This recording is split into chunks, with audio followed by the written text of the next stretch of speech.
বললো তো বললো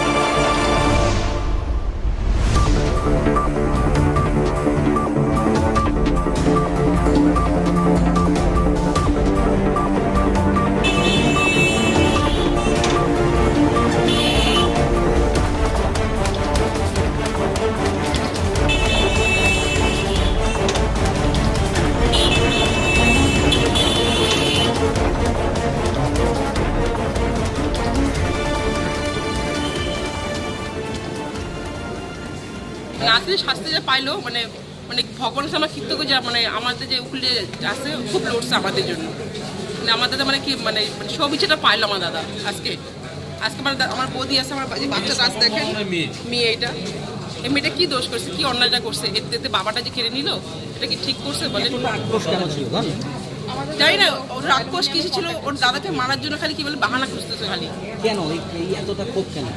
এটা ক্ষোভ ছিল আপনার হলো দাদার সাথে কাজ করতো আগে মানে ওকে কাজ বাতিল করার পরে দাদার উপরে রাখছিল যে ও কেন কাজটা আমাকে বন্ধ করে দিল ও নেশাখোর ছিল জুয়া খেলতো দারু খেত ওই জন্য আমার দাদা বলছিল ও কাজ নিব তুই কাজ আসিস না ওই তখন থেকে হ্যাঁ ওখান থেকে রাখছিল দাদার উপরে যে ওকে সকলকে কী করে মারা যায়। গত 6/6/2023 আশিঘর আউটপোস্ট যেটা ভক্তিনগর থানার অধীন সেখানে একটা এফআইআর হয় এজাহার হয়। সেখানে বলা হয় সকাল 9:30টার সময় আশিঘর মোড়ে ওপেন ডে লাইটে একজনকে মার্ডার করা হয়েছে। তারপরে সেটার একটা এফআইআর হয়। এফআইআর হওয়ার পরে সেটা কেস রেজিস্টার হয়, পুলিশ তদন্ত করে এই কেসের চার্জশিট হয় 25/7/2024 তারিখে এবং তারপরে চার্জ ফ্রেম হয়। 18 জন সাক্ষীকে এক্সামিন করা হয় এবং ক্রস এক্সামিন করা হয়। সেখানে প্রায় 5 জন সাক্ষী একদম ছিল যে মার্ডারের আই উইটনেস।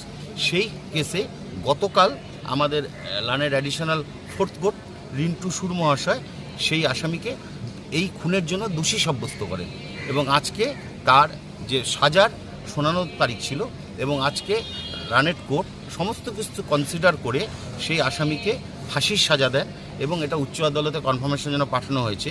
এবং যে ছেলেটি মারা গেছিল তার একটা বিধবা বউ এবং ছোট একটা বাচ্চা আছে এবং বয়স্ক মা বাবা আছে।